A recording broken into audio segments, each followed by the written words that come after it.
నమస్కారం. టీవీ3 న్యూస్ కు స్వాగతం. ముందుగా వార్తల్లోని ముఖ్యాంశాలు.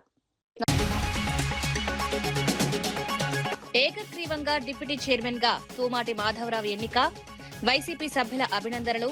మండలి డిప్యూటీ చైర్మన్ గా బాధ్యతలు చేపట్టిన తూమాటి అన్ని పార్టీలతో సమన్వయంతో పనిచేస్తారని వెల్లడి.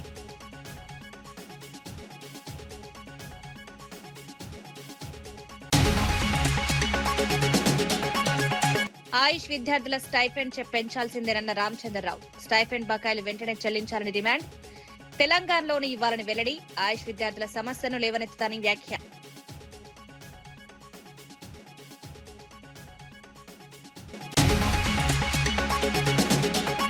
బీసీ డిక్లరేషన్ ఎప్పుడు అమలు చేస్తారన్న ఆనంద్ గౌడ్. విగ్రహాలు పెడితే బీసీల సమస్యలు పరిష్కారం అవుతాయా అని ప్రశ్న. విద్యార్థుల ఫీజు బకాయిలు వెంటనే చెల్లించాలని డిమాండ్. జనగామకు సర్దార్ సర్వాయి పాపన్న పేరు పెట్టారన్న ఆనంద్.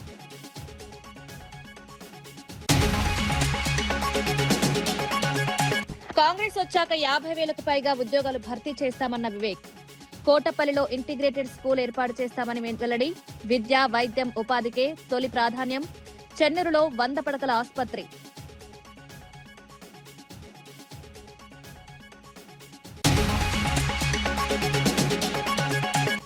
స్థానిక ఎన్నికల్లో 34% బీసీ రిజర్వేషన్లపై కొల్లు హర్షం. బీసీల రాజకీయ ప్రాతినిధ్యం పెంచడమే లక్ష్యం.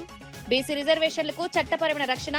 34% రిజర్వేషన్లని కూటమి ప్రభుత్వ కీలక నిర్ణయం. ఆంధ్రప్రదేశ్ శాసన మండలి డిప్యూటీ చైర్మన్ గా తూమాటి మాధవరావు ఏకగ్రీవంగా ఎన్నికయ్యారు. మండలి సమావేశంలో డిప్యూటీ చైర్మన్ ఎన్నిక ప్రక్రియ పూర్తయిన అనంతరం చైర్మన్ మోషన్ రాజు అధికారికంగా మాధవరావు ఎన్నికను ప్రకటించారు. డిప్యూటీ చైర్మన్ పదవికి తూమాటి మాధవరావు ఒక్కరే నామినేషన్ దాఖలు చేయడంతో ఏకగ్రీవ ఎన్నికకు మార్గం సుగమమైంది. ఎన్నికల అనంతరం మండలిలో ఆయనకు పలువురు సభ్యులు అభినందనలు తెలిపారు. వైసీపీకి చెందిన సభ్యులు కూడా మాధవరావును అభినందించి శుభాకాంక్షలు తెలియజేశారు.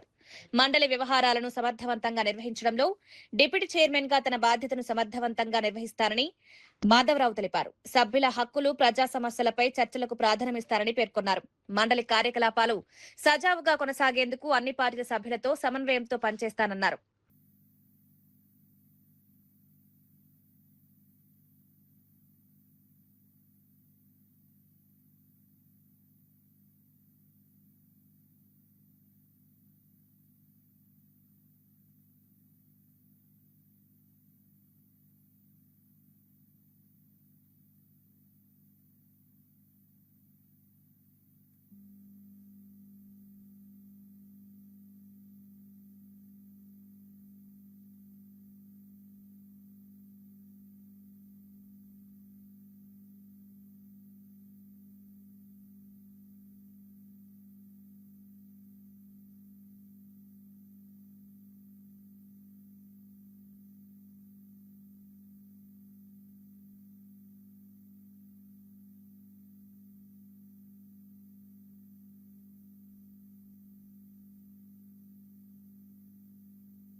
హైదరాబాద్ ఎర్రగడ్డ ఆయుర్వేదిక్ ఆసుపత్రిలో స్టైపెండ్ పెంపు, బకాయిల విడుదల కోసం విద్యార్థులు చేస్తున్న దీక్షకు బీజేపీ రాష్ట్ర అధ్యక్షుడు ఎన్ రామచంద్రరావు మద్దతు తెలిపారు. విద్యార్థుల న్యాయమైన డిమాండ్లను ప్రభుత్వం వెంటనే పరిష్కరించాలని డిమాండ్ చేశారు. ఆంధ్రప్రదేశ్ లో ఆయుష్ విద్యార్థులకు అందుతున్న స్టైఫండ్ కు సమానంగా తెలంగాణలో కూడా పెంపు చేయాలని కోరారు. స్టైఫండ్ బకాయిలను వెంటనే విడుదల చేయాలని ప్రభుత్వాన్ని కోరారు. విద్యార్థులు తమ చదువుతో పాటు ఆసుపత్రుల్లో సేవలు అందిస్తున్నారని, వారి సమస్యలను ప్రభుత్వం నిర్లక్ష్యం చేయకూడదన్నారు. విద్యార్థుల ఆందోళనను ప్రభుత్వం సీరియస్ గా తీసుకోవాలని సూచించారు. రాబోయే అసెంబ్లీ సమావేశాల్లో ఈ అంశాన్ని ప్రస్తావించి ప్రభుత్వాన్ని నిలదీస్తామని రామచంద్రరావు స్పష్టం చేశారు. విద్యార్థుల సమస్యలను శాసనసభ దృష్టికి తీసుకువెళ్లి పరిష్కారం కోసం ఒత్తిడి తెస్తామన్నారు. స్టైఫండ్ పెంపు విషయంలో ప్రభుత్వం స్పష్టమైన నిర్ణయం తీసుకోవాలని కోరారు. బకాయిలు చెల్లించకుండా విద్యార్థులను ఇబ్బందులకు గురి చేయడం సరికాదన్నారు. గతంలో కూడా ఆయుర్వేదిక్ మెడిసిన్, అదేవిధంగా అలోపతి మెడిసిన్ ఇవన్నీ కూడా ఎట్ పార్ చూసేటటువంటి ఎడ్యుకేషన్ సిస్టమ్ మనకు ఇండియన్ మెడిసిన్స్ ఒక సంబంధించినటువంటి ఒక డిపార్ట్మెంట్ అయితే ఏంది, ఆలియోపతి అనేది వీటన్నిటి కూడా ఒకే రకంగా చూసేటటువంటి ఒక పరిస్థితి మనం చూస్తూ ఉన్నాం దేశంలో. మరి ఈరోజు ఏ విధంగా అయితే విద్యార్థులకు ఆంధ్రప్రదేశ్లో పోస్ట్ గ్రాడ్యుయేట్కు ఇచ్చేటటువంటి ఒక పెన్షన్ ఏ విధంగా ఉంది, తెలంగాణలో ఇచ్చేటువంటి పెన్షన్ ఏ విధంగా ఉంది. వాస్తవానికి 2006లోనే ఒక జియో వచ్చింది. మళ్ళీ ఆ రోజు ఆంధ్రప్రదేశ్ ఉమ్మడిగా ఉన్నప్పుడు మరి అప్పుడు ఇచ్చినటువంటి ఒక ఉత్తర్వు మరి దాని తర్వాత 2016లో దాకా కొనసాగిస్తూ దాన్ని ఆపేసినటువంటి పరిస్థితి మనం బీఆర్ఎస్ ప్రభుత్వం చూసినాం. కోర్టుకు వెళితే మళ్ళీ బీఆర్ఎస్ ప్రభుత్వం సుప్రీంకోర్టుకు వెళ్ళింది. అంటే విద్యార్థులకు స్టైపెండ్ ఇవ్వకుండా సుప్రీంకోర్టు కూడా మొండికాయ ఒక వేసి విత్ ఎరియర్స్ కూడా వాళ్ళకి ఇవ్వాలి, స్టైపెండ్ ఇంక్రీజ్ స్టైపెండ్ ఇవ్వాలని చెప్పేసి సుప్రీంకోర్టు చెప్పింది. అయినప్పటికీ కూడా గత ప్రభుత్వము ఈ ప్రభుత్వము ఇది ద్వంద్వనాలి ప్రభుత్వం. బట్టి మీకు ఇప్పుడే వినిపించారు అఖిల్. మనకు అసెంబ్లీలో మాట్లాడినటువంటి ఒక మంత్రి, ఇప్పుడు ఫైనాన్స్ మంత్రి, డిప్యూటీ సీఎం, ఆ రోజు విద్యార్థులకు ఇవ్వాలని చెప్పేసి మాట్లాడిన వ్యక్తులు ఈరోజు ఎందుకు మర్చిపోతున్నారనే విషయాన్ని కూడా గుర్తు చేసుకోవచ్చు. కామారెడ్డిలో ప్రకటించిన బీసీ డిక్లరేషన్ ను తెలంగాణ ముఖ్యమంత్రి రేవంత్ రెడ్డి ప్రభుత్వం వెంటనే అమలు చేయాలని బీజేపీ ఓబీసీ మోర్చా రాష్ట్ర అధ్యక్షుడు ఆనంద్ గౌడ్ డిమాండ్ చేశారు. కేవలం బీసీ నేతల విగ్రహాలను ఆవిష్కరించడం ద్వారా బీసీలను మభ్యపెట్టలేరని విమర్శించారు. బీసీ విద్యార్థులు ఎదుర్కొంటున్న సమస్యలను ప్రభుత్వం పరిష్కరించాలని కోరారు. గురుకుల పాఠశాలల్లో సరైన సౌకర్యాలు లేక విద్యార్థులు ఇబ్బందులు పడుతున్నారని ఆరోపించారు. విద్యార్థులకు నాణ్యమైన విద్య, వసతులు కల్పించాలని డిమాండ్ చేశారు. ఫీజు రియంబర్స్మెంట్ బకాయిలను ప్రభుత్వం వెంటనే విడుదల చేయాలని కోరారు. బీసీ విద్యార్థుల భవిష్యత్తును దృష్టిలో పెట్టుకుని ప్రభుత్వం చర్యలు తీసుకోవాలని సూచించారు. గౌడ సంఘాలకు 5 ఎకరాల చొప్పున ఈతవనాలు కేటాయించాలని డిమాండ్ చేశారు. జనగామ జిల్లాకు సర్దార్ సర్వాయి పాపన్న పేరు పెట్టాలని కోరారు. బీసీల సంక్షేమం విషయంలో ప్రభుత్వం ఇచ్చిన హామీలను నిలబెట్టుకోవాలన్నారు. కనీసం ఒక 100 మండలాలకు 5 ఎకరాలు ఈ మండలాలలో ఇస్తున్న గౌడు సొసైటీలకు అని చెప్పినట్టే నిజంగా పాపన్న ఆశయాలతో నడిపిస్తున్నాడు. పాపన్న ఏ ఆశయాలతోనైతే పేదలకు సాయం చేయాలనుకున్నాడో రేవంత్ రెడ్డి విగ్రహంతో పాటు గౌడన్నలకు 5 ఎకరాలు ఇన్ని మండలాలలో ఇచ్చిందని ఆయన చేతికెళ్ళి సర్టిఫికేట్ తీసుకొని 5 మండలాల సొసైటీకి ఇస్తే నిజంగా రేవంత్ రెడ్డి నిజంగా బీసీల పక్షపాతి అని తెలుస్తుంది. నువ్వు వాడు చెప్తున్నావు ఏంటంటే ప్రాజెక్టుల పక్కనంట ఈత వనాలు, తాటి వనాలు పెంచాలంట. ఈయన ప్రాజెక్ట్ ఏడగడుతుండో ఏడుందో ప్రాజెక్టు అంటే 5 ఎకరాలు బొందబెట్టిండు. ఆ మాట లేదు. కానీ ఇప్పుడేం చెప్తుండంటే ప్రాజెక్టుల పట్ల పెడితే కొట్లాటలు ఉన్నాయంట. మరి అది పోనీ హైదరాబాద్లో నువ్వు ఆ చెరువు ఈ చెరువు ఇక్కడ మరి చెరువు పక్కకి ఏమన్నా ఒక్క తాటి చెట్టు ఇటు చెట్టు పెట్టినావా? ఆడ కూడా గొడవలు లేవు కదా. ఉప్పల మొన్న అయింది, ఉప్పల పక్కకే నువ్వు తాటి చెట్టు పెట్టినావాను. రకరకాల చెట్లు పెడతారు కదా. పోనీ 500 చెట్లు పెడతావు, 50 తాటి చెట్లు ఇటు అంటే డాష్ దొరికింది. కుల సంఘ నాయకులను సంతోషపెట్టడానికి సంతోషం. మీరు పెట్టకముందే పాపన్న విగ్రహాలు మండలానికి ఉన్నాయి. ఇలా ట్యాంక్ బోర్డు మీద నువ్వు పెట్టకముందే బీజేపీ ఓబీసీ మోర్చా గత 2 సంవత్సరాల నుంచి మీరు పెట్టినా పెట్టకపోయినా మేము తప్పనిసరిగా మా ప్రభుత్వం రాగానే ట్యాంక్ బోర్డు పైన సర్దార్ పాపన్న విగ్రహం పెడతామని ఆడ ప్రతి సంవత్సరం మేము ఫోటో తీసుకుపోయి ఆడ నివాళులు అర్పిస్తున్నాం. గత 2 సంవత్సరాల నుంచి మేము సంతోషం. నువ్వు పెట్టినావు, మేము పెట్టదు తప్పంటలేను. కానీ వాళ్ళు ఏ ఆశయాలతోనైతే వాళ్ళు ఈ ఉద్యమాలు చేసి ప్రజల పక్షాన నిలబడ్డారో నువ్వు వాళ్ళని గౌరవిస్తూ, కానీ ఆ ప్రజలు అనేక రకాలుగా ఇబ్బందులు అవుతుంటే వాళ్ళకి ఏం చేసినావో చెప్పు. నేను ఒకటి డిమాండ్ చేస్తున్నా. నువ్వు గంగపుత్రులకు చెప్పినావు, ముద్దురాజులకు సంతోషం. ముద్దురాజులకు కూడా అఫీషియల్గా ఓ కార్యక్రమం పెడుతున్నాను అంటే కార్యక్రమాలతోని కుల సంఘాలను సంతోష పెట్టాలనుకుంటున్నావా? వాళ్ళకు సంక్షేమాలు పంచి వాళ్ళ బ్రతుకులో. పొట్టి శ్రీరాములు నెల్లూరు జిల్లా కేంద్రంలోని ఏసీ సుబ్బారెడ్డి స్టేడియంలో అగ్రి ఎక్స్పో కిసాన్ మేళా కార్యక్రమం నిర్వహించారు.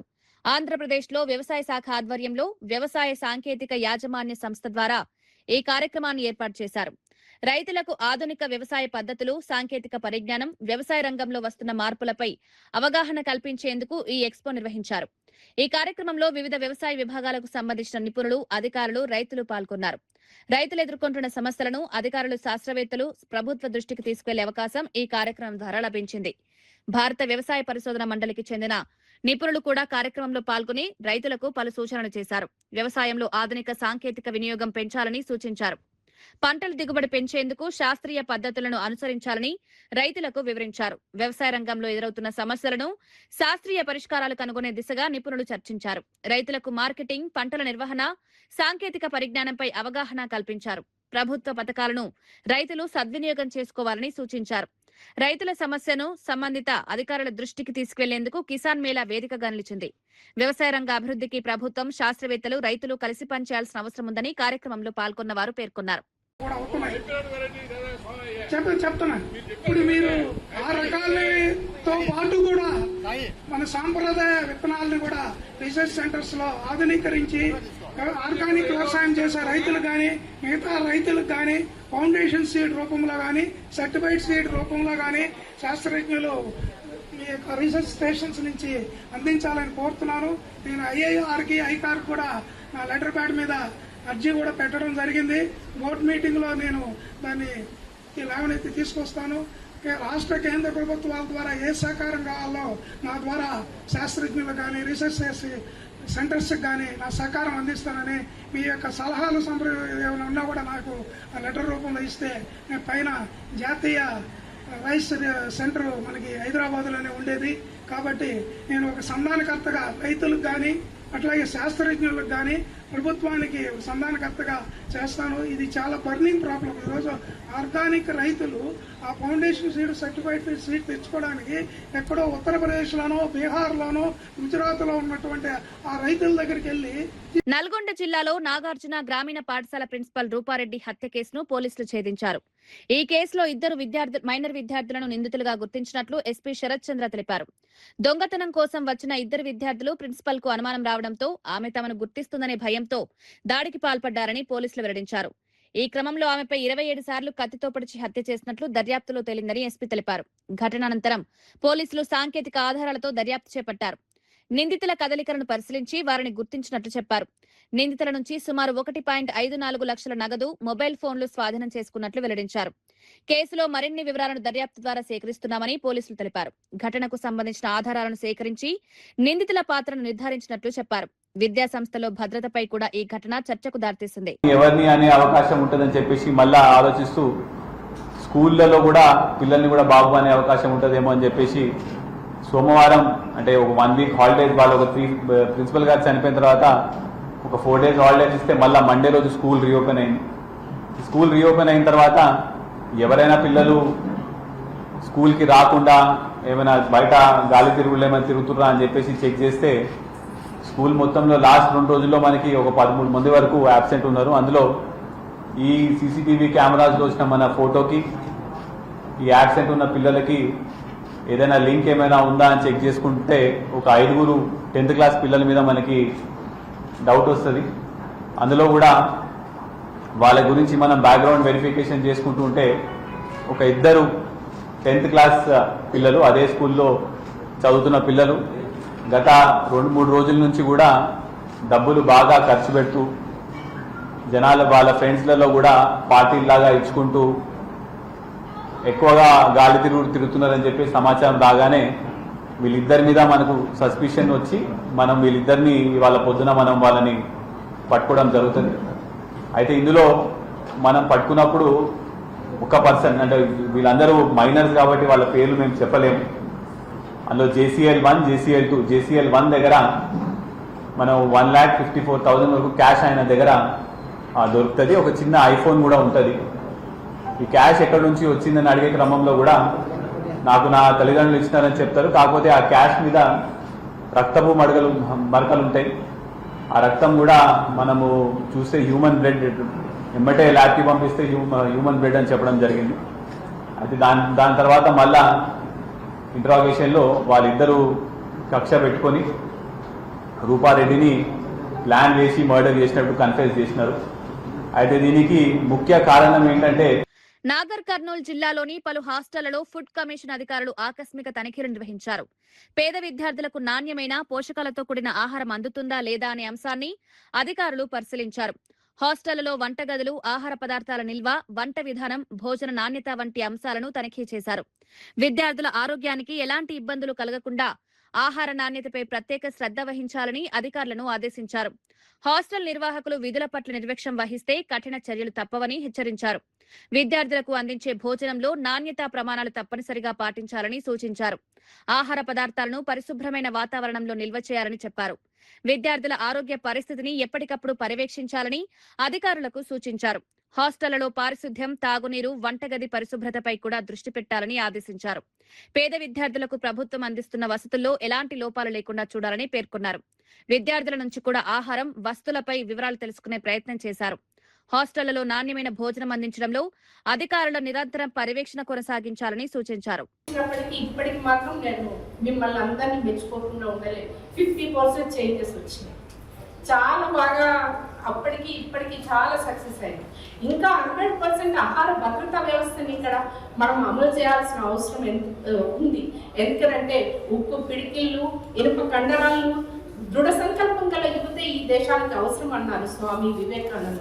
మరి అలాంటి యువతని మనం దేశానికి అందించినప్పుడే మనం అన్ని దేశాలతో పోటీపడి అభివృద్ధిలో ముందుకు పోతాం. ముందుకు పోవాలంటే మనం యువతను ప్రోత్సహించాల్సిందే. వాళ్ళు యువత పర్ఫెక్ట్ గా ఉండాలంటే వాళ్ళ ఆరోగ్య స్థితిగతుల మీద వాళ్ళదంతా ఆధారపడి ఉంటుంది కనుక పోషక విలువలతో కూడిన ఆహారాన్ని మనం అందించాల్సిందే. దానికి మనందరం పాటుపడాల్సిందే, మన వంతు పాత్ర ప్రోత్సహించాల్సిందే. అయితే ఇందులో ఇంకొకటి ఏంటి అంటే నేను అభినందించకుండా ఉండలేకపోతున్నాను. దాదాపు 33 జిల్లాలలో ఎక్కడ చూసినా ఈ గ్రీవియస్ రెడ్రెసల్ మెకానిజం ఏదైతే ఉందో అది ఓలాంటి కోల్డ్ వ్యవస్థలో ఉంది. నిజంగా చెప్పాలంటే దాన్ని కదిలించిన వాళ్ళు ఎవరు లేరు. ఎక్కడైతే ఏ జిల్లాకి వెళ్ళినా నేను ఏమైనా మీకు కంప్లైంట్స్ వస్తున్నాయేమన్నా, ఏం లేవు మేడం, ఏం రాలేదు మేడం. కొన్ని ప్రజావాణిలో వచ్చిన ఏమన్నా తీసుకున్నారంటే లేదు మేడం, మాకు ఏం రాలేదు, మరి బాగుంది మేడం, ఇక్కడ క్లియర్గా ఉంది అనేవాళ్ళు. కానీ నాగర్ కర్నూలు జిల్లాలో ఈరోజు డీజీఆర్ఓ గారిని తప్పకుండా అభినందించాల్సింది.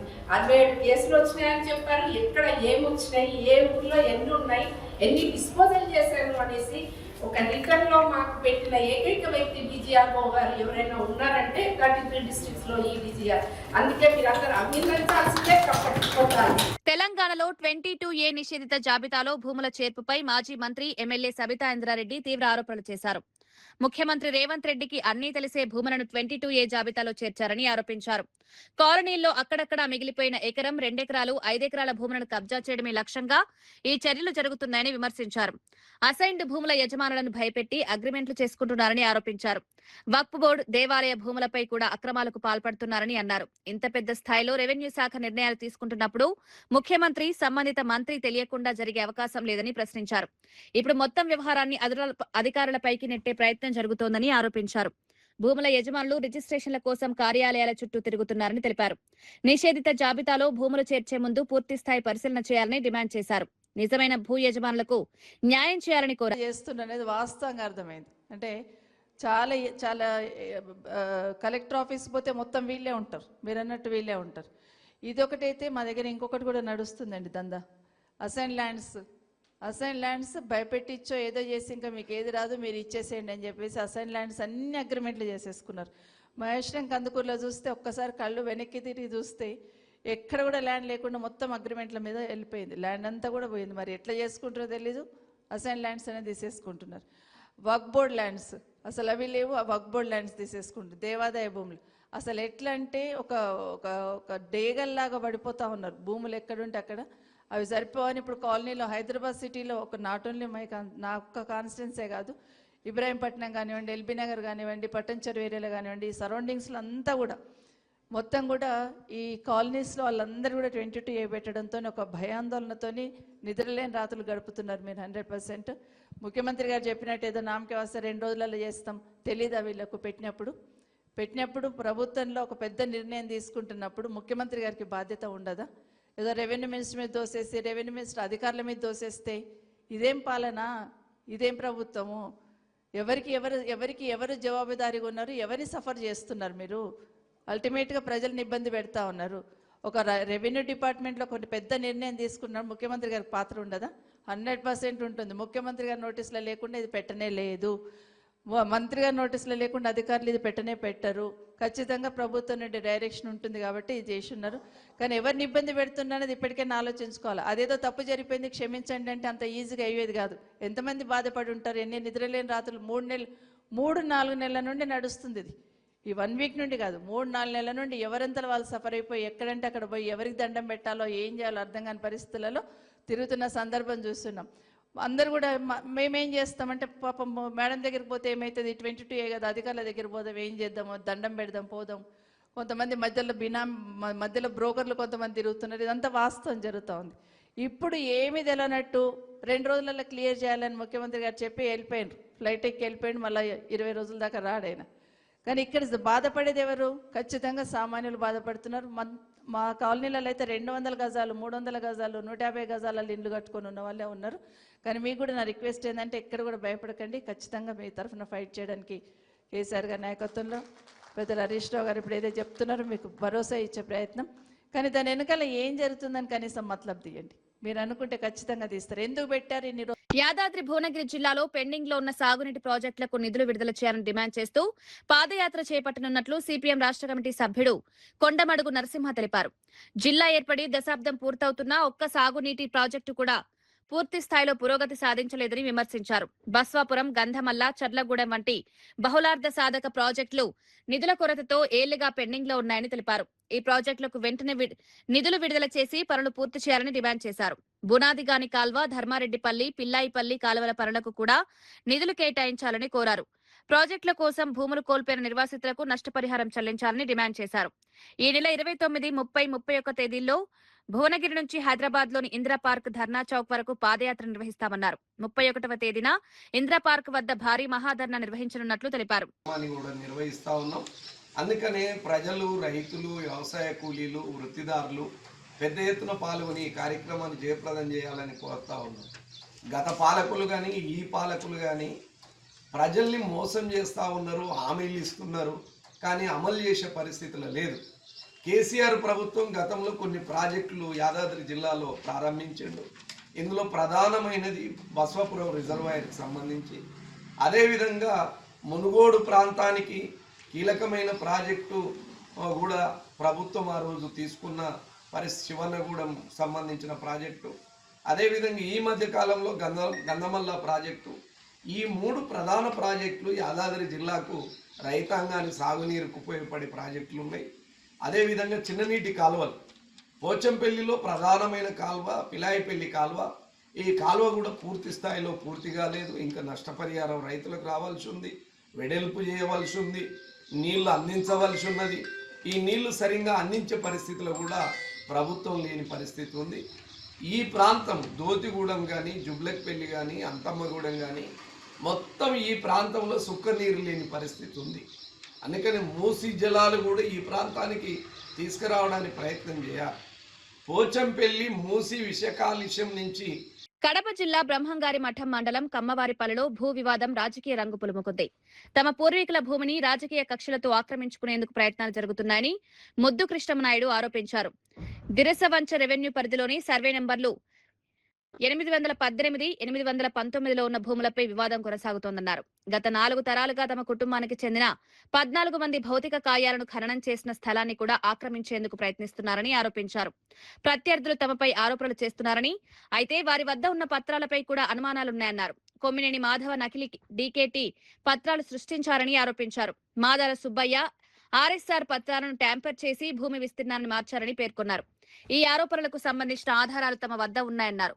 తమపై ఏదైనా తప్పు ఉన్నట్లు నిరూపిస్తే ఎలాంటి విచారణకైనా సిద్ధంగా ఉన్నామని ముద్దు కృష్ణమనాయుడు స్పష్టం చేశారు. నిరాధార ఆరోపణలు చేస్తే బాధ్యులపై చట్టపరమైన చర్యలు తీసుకుంటామని హెచ్చరించారు.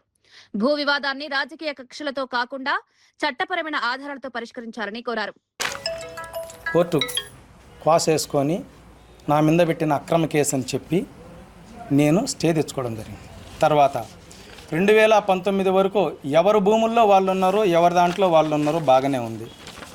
అప్పటి వరకు మా పెద్దోళ్ళు ఉన్న మా అన్నగారి సమాధులు కూడా ఉన్నాయి. అక్కడ సమాధులను మన హిందూ సాంప్రదాయంలో ఎంత దేవాలయాల కంటే గొప్పగా భావించే చనిపోయిన వాటిని కూడా వదలలేదు ఈ దుర్మార్గులు. చనిపోయిన వారిని కూడా వదలకుండా వాళ్ళ ఆనవాళ్ళు కూడా లేకుండా, చివరి జ్ఞాపకార్థాలు కూడా లేకుండా చేసిండ్రు. దానికి మేము అప్పట్లో న్యాయ పోరాటం చేసి ఆ సమాధి పగలగొట్టింది వాస్తవమేననేసి గౌరవ కోర్టు నుంచి తీసుకొచ్చి కేసు కట్టేయడం జరిగింది. దగ్గర 100 సంవత్సరాల అటు ఇటుగా ఎప్పటి నుంచి కూడా వాళ్ళ భూములు వాళ్లకు, మా భూములు మాకు ఉన్నాయి. అక్కడ రోడ్డు దక్షిణం వైపున వాళ్ళు సాగు చేసుకుంటున్నారు, ఉత్తరం వైపున మేము చేసుకుంటున్నాం. మాలో ఒక నెంబర్ వాళ్ళకి ఇచ్చి వాళ్ళ నెంబర్ మేము తీసుకొని ఉన్నాం. వాళ్ళ నెంబర్ దాంట్లో మా వాళ్ళను 14 మందిని పైచీలకు బూడ్చుకుంటా వచ్చిండ్రు. ఎప్పుడూ సమస్య రాలేదు. సమస్య అంతా వచ్చింది గత వైసీపీ గవర్నమెంట్లో నుంచి.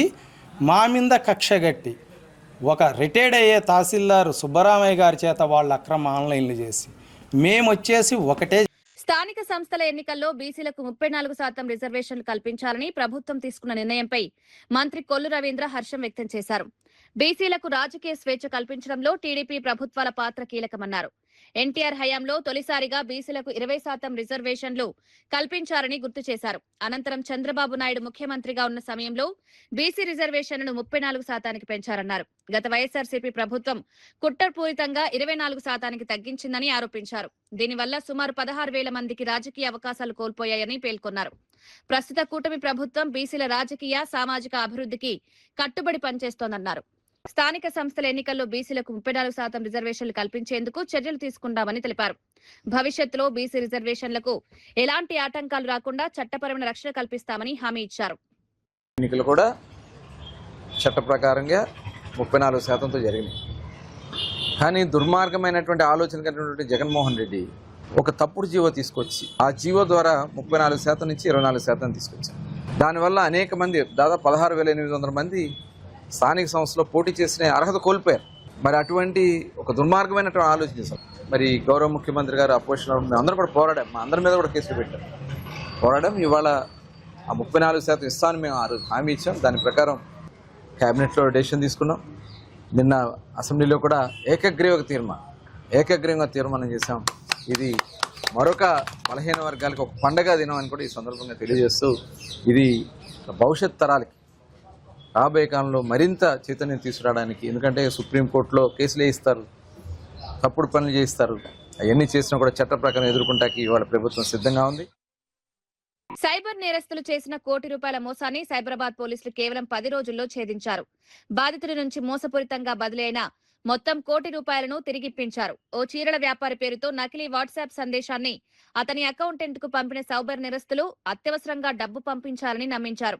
దీంతో అకౌంటెంట్ ₹1 కోటి మరో బ్యాంకు ఖాతాకు బదిలీ చేశారు. విషయం తెలుసుకున్న బాధితుడు పోలీసులను ఆశ్రయించడంతో సైబరాబాద్ సైబర్ క్రైమ్ పోలీసు దర్యాప్తు ప్రారంభించారు. సాంకేతిక ఆధారాలను పరిశీలించిన పోలీసులు ఉత్తరప్రదేశ్లోని లక్నోకు చెందిన దీపక్ కుమార్ ను అరెస్ట్ చేశారు. అతని నుంచి కీలక వివరాలు సేకరించారు. నేరస్తులు ఉపయోగించిన బ్యాంకు ఖాతాలు, డిజిటల్ లావాదేవీలను పోలీసులు పరిశీలించారు. వేగంగా దర్యాప్తు చేసి బాధితుడి మొత్తం డబ్బును తిరిగి ఇప్పించారు.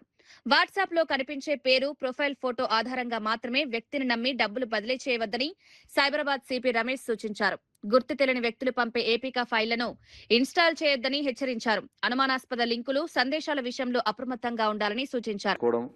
ఓటీపీలన్నీ వాళ్ళ ఫోన్లోకి వచ్చిన తర్వాత వాటిని ఆపరేట్ చేసి మనీని డైవర్ట్ చేయడం, అప్రమత్తంగా ఉన్నప్పుడు ఇమీడియట్గా సైబర్ క్రైమ్ పోలీసుల సూచన మేరకు సైబరాబాద్లో ఆ బ్యాంక్ అకౌంట్ని 24 గంటల్లోపే మన అధీనంలోకి తెచ్చుకోవడం జరిగింది. సైబరాబాద్ పోలీసులు డీసీపీ గారి ఆధ్వర్యంలో 100% రికవరీ చేయడం జరిగింది. ఇది మన భారతదేశంలోనే one of the very fewest cases. మాది ఒక సారీ కంపెనీ ఉంది. దాంట్లో నుంచి మా అకౌంటెంట్కు మా ఎండి గారు మెసేజ్ పంపించినట్టు ఒక మెసేజ్ వచ్చి అర్జెంటుగా ట్రాన్స్ఫర్ చేయమని చెప్పి అకౌంట్ నెంబర్ పంపించారు. మా అకౌంటెంట్ కొంచెం కన్ఫ్యూజ్ అయిపోయి ఆ డబ్బులు పంపించారు. మేము అది మాకు మెసేజ్ రాగానే తెలియగానే ఇమీడియట్ సైబర్ క్రైమ్ మేము అప్రోచ్ అయ్యాము. కేసు పెట్టగానే మాకు సార్ వాళ్ళంతా సపోర్ట్ చేసి మా డబ్బు రికవరీ చేయించారు. ఏపీకే ఫైల్ ఏదో మా అకౌంటెంట్కి పంపించిండ్రు. తెలియక తను అది క్లిక్ చేశాడు. క్లిక్ చేయగానే తన ఫోను వాళ్ళ కంట్రోల్లోకి వెళ్ళిపోయింది. సో మేము పంపినట్టు మెసేజెస్ వస్తున్నాయి ఆయనకి. యాక్చువల్లీ మాకేం సంబంధం, అంటే మా కనెక్షన్ లేదు, కానీ తనకి మాత్రం మేము పంపిస్తున్నట్టు వచ్చినాయి మెసేజెస్. రాష్ట్రంలో కాంగ్రెస్ ప్రభుత్వం అధికారంలోకి వచ్చిన తర్వాత ఇప్పటి వరకు 50,000కు పైగా ఉద్యోగాలు భర్తీ చేస్తామని మంత్రి వివేక్ తెలిపారు. మంచిర్యాల జిల్లా కోటపల్లి మోడల్ స్కూల్లో 50 లక్షల రూపాయల అభివృద్ధి పనులకు శంకుస్థాపన చేశారు. విద్యార్థులకు మెరుగైన విద్యా వసతులు కల్పించేందుకు ప్రభుత్వం చర్యలు తీసుకుంటోందన్నారు. కోటపల్లిలో ఇంటిగ్రేటెడ్ స్కూల్ ఏర్పాటు చేసే ప్రణాళిక ఉందని వెల్లడించారు. గ్రామీణ ప్రాంతాల్లోని విద్యార్థులకు నాణ్యమైన విద్య అందుబాటులోకి తీసుకురావడమే ప్రభుత్వ లక్ష్యమన్నారు. పాఠశాలల్లో మౌలిక వసతులను మెరుగుపరచడానికి అవసరమైన నిధులు కేటాయిస్తున్నామన్నారు. విద్యతో పాటు గ్రామీణ ప్రాంతాల్లో వైద్య సదుపాయాలను కూడా పెంచుతున్నామని తెలిపారు. చెన్నూరులో 100 పడకల ఆసుపత్రిని ఏర్పాటు చేశామని, త్వరలోనే దాన్ని ప్రారంభిస్తామని వెల్లడించారు. గ్రామీణ ప్రాంత ప్రజలు మెరుగైన వైద్యం కోసం దూర ప్రాంతాలకు వెళ్లాల్సిన అవసరం లేకుండా చర్యలు తీసుకుంటున్నామన్నారు. అభివృద్ధి పనులను వేగంగా పూర్తి చేయాలని అధికారులకు సూచించారు. నేను మా డిఎంఎఫ్టీ కింద మీకు నిధులు శాంక్షన్ చేస్తాను. అందరూ హాస్పిటల్ పోవాలంటే ఇంతకుముందు కరీంనగర్ మంచిర్యాల పోతుండే, కానీ ఇప్పుడు మనము 50 బెడెడ్ హాస్పిటల్ ఫుల్ అయింది. ఇక్కడ 100 బెడెడ్ హాస్పిటల్ ఇప్పుడే కలెక్టర్ గారు చెప్తున్నాను. మన గవర్నమెంట్ హాస్పిటల్లో మంచి ట్రీట్మెంట్, ఫ్రీ ట్రీట్మెంట్ మీకు వస్తుంది. సో మీరు ఇక్కడ మంచిగా ట్రీట్మెంట్ తీసుకోండి. చెన్నూరులో ఏమేం ఫెసిలిటీస్ కావాలో అన్ని కూడా మనమే గవర్నమెంట్ తరఫు నుంచి కల్పించి మనము చెన్నూరు నియోజకవర్గాన్ని అభివృద్ధి బాటలో తీసుకుపోతానని చెప్పి మీ అందరికీ మాటిస్తూ ముగిస్తున్నాను. ఏకగ్రీవంగా డిప్యూటీ చైర్మన్ గా తూమాటి మాధవరావు ఎన్నిక, వైసీపీ సభ్యుల అభినందనలు. మండలి డిప్యూటీ చైర్మన్ గా బాధ్యతలు చేపట్టిన తూమాటి అన్ని పార్టీలతో సమన్వయంతో పనిచేస్తారని వెల్లడి.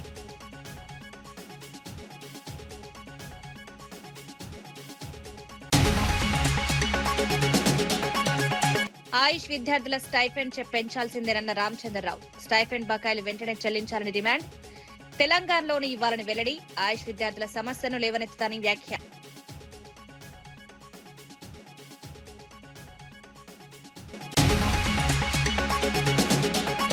బీసీ డిక్లరేషన్ ఎప్పుడు అమలు చేస్తారన్న ఆనంద్ గౌడ్. విగ్రహాలు పెడితే బీసీల సమస్యలు పరిష్కారం అవుతాయా అని ప్రశ్న.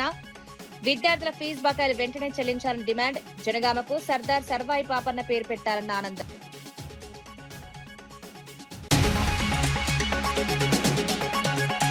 కాంగ్రెస్ వచ్చాక 50,000కు పైగా ఉద్యోగాలు భర్తీ చేస్తామన్న వివేక్. కోటపల్లిలో ఇంటిగ్రేటెడ్ స్కూల్ ఏర్పాటు చేస్తామని వెల్లడి. విద్య, వైద్యం, ఉపాధికే తొలి ప్రాధాన్యం. చెన్నూరులో 100 పడకల ఆసుపత్రి.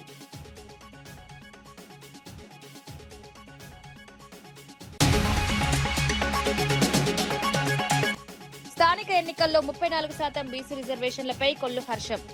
బీసీల రాజకీయ ప్రాతినిధ్యం పెంచడమే లక్ష్యం. బీసీ రిజర్వేషన్లకు చట్టపరమైన రక్షణ. 34% రిజర్వేషన్లని కూటమి ప్రభుత్వ కీలక నిర్ణయం. ఈనాటి వార్తా విశేషాలు. మరో బులెటిన్లో మళ్ళీ కలుద్దాం. నమస్కారం.